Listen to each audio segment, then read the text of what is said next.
సురేష్ రెడ్డి గారు అంటే ఇక్కడ సామాజిక వర్గాలను వేరు చేస్తున్నాము, ఇక్కడ సామాజిక పరమైన అంశాలు మాట్లాడుతున్నాము అనుకోకదండి.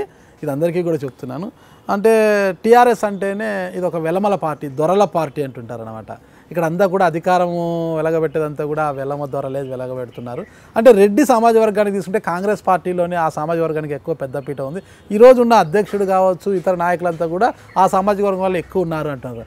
అలాంటి రెడ్డి సమాజ వర్గానికి చెందిన సురేష్ రెడ్డి గారు వెలమల పార్టీగా పేరు వచ్చిన టీఆర్ఎస్లోకి వెళ్ళి ఏం సాధించాలనుకుంటున్నారు, ఆయన మాట చెల్లుతుందంటారా అక్కడ అనేది చాలామందిలో ఉన్న డౌట్. ఇది మీరు క్లియర్ చేయగలరా? కోర్స్ ఒకవేళ మీరు సామాజిక పరంగా అంత స్పష్టంగా అంటున్నారు. నేను సామాజిక పరంగా ఎప్పుడు కూడా రాజకీయాలు చేయలేను. కానీ మీరు వేసిన ప్రశ్నకు నా సమాధానం డెఫినెట్లీ నేను అందిస్తున్న సేవలో అనేక మందికి సేవ చేస్తూ ఉంటాను. దాంట్లో నా సామాజిక వర్గానికి చెందిన వారు పేదవాళ్ళు కావచ్చు, ఏదైనా ఇబ్బందులో ఉన్న వాళ్ళు ఉండొచ్చు. అటువంటి వారికి కూడా సురేష్ రెడ్డి టీఆర్ఎస్ నాయకత్వం ద్వారా సేవ అందిస్తాడు, మనోడు దాంట్లో ఉన్నాడు, బలమైనోడు అనే విశ్వాసం కూడా కలుగుతుంది. ఒకటి. రెండవది, నేను మొదటి నుంచి కూడా రాజకీయాల్లో ఎప్పుడు కూడా ఈ కుల మత రాజకీయాలు నా జీవితంలో ఎప్పుడు ఇటువంటి ప్రోత్సహించలే, అడగలే. ఎందుకంటే నా సామాజిక వర్గంలో కూడా ఎవరైనా పేదవాడు ఉండే ఇబ్బందులో ఉంటే నేను సేవ చేస్తాను. కానీ ప్రథమంగా ఒక రాజకీయ నాయకుడు చేయవలసిన పని ఆయన ప్రాంతానికి లేకుంటే పేదవారిని ఆదుకునటానికి వారికి విశ్వాసం పెంచే చర్యల్లో నేను ఉంటాను. ఒకటి. రెండవది, టీఆర్ఎస్ పార్టీలో మీరు ఒక సామాజిక వర్గం అనే మాట చెప్పారు. అలా కుదరదు. అక్కడ ఏ రాజకీయ పార్టీలో కూడా స్వతంత్ర భారతదేశంలో అది కుదరదు.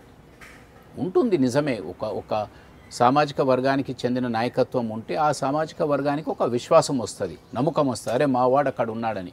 కానీ మావాడు ఉన్నాడని ఇక్కడ ఉన్నవాడు ఇష్టం ఉన్నట్టు జరుపుతా అంటే కుదరదు. అది ఒకటి. రెండోది, టీఆర్ఎస్ పార్టీలో మీరు ఈ విధంగా అంటున్నారు. కానీ ఇప్పుడు అక్కడ నాయకత్వం చూడండి, మీరు క్యాబినెట్లో చూడండి, లేకుంటే ఎమ్మెల్యేస్లో చూడండి, ప్రతి ఒక్క సామాజిక వర్గానికి చెందిన వారికి స్థానం ఉంది. నేను ఇప్పుడే చెప్పాను కదా, అది సెక్యులర్ పార్టీ. ఈరోజు మైనారిటీస్లో కానీ, ఎస్సీస్లో కానీ, ఎస్టీస్లో కానీ, వెనుకబడిన తరగతిలో వారు కానీ, లేకుంటే రెడ్డీస్ కానీ, వెల్మాస్ కానీ, బ్రాహ్మిన్స్ కానీ, డెఫినెట్లీ సొసైటీ అన్నప్పుడు వీళ్ళందరితో ఉంటుంది.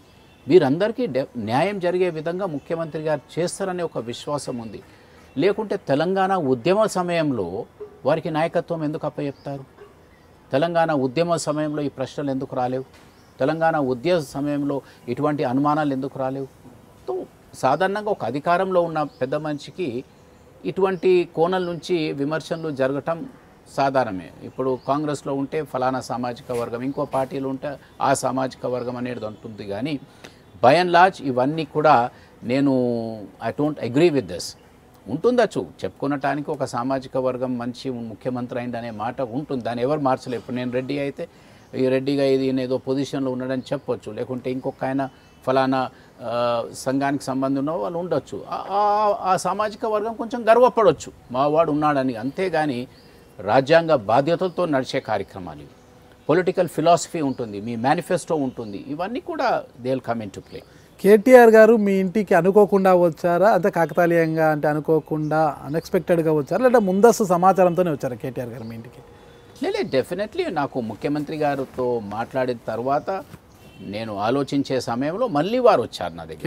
కేటీఆర్ గారు వచ్చారు. కేటీఆర్ గారు వచ్చి మళ్ళీ నాకు కాన్ఫిడెన్స్ క్రియేట్ చేశారు. ఇట్లా ముఖ్యమంత్రి గారు ఇస్ వెరీ క్లియర్, మీకు మీ లీడర్షిప్ మాకు కావాలి. ఆపరేషన్ ఆకర్ష్లో భాగంగా వచ్చారా? అది ఆకర్షణ కాదు, సురేష్ కొరకు వచ్చారు అంతే. సురేష్ గారు కూడా కేసీఆర్ గారు ఆపరేషన్ ఆకర్షలో భాగంగానే అటు ఆకర్షించబడ్డారు వాళ్ళు అంటుంటారు. వెల్, డెఫినెట్లీ దానికి నా సమాధానం ఎస్. ముఖ్యమంత్రి గారిపై తప్పనిసరిగా నేను ఆకర్షికులు అయ్యాను.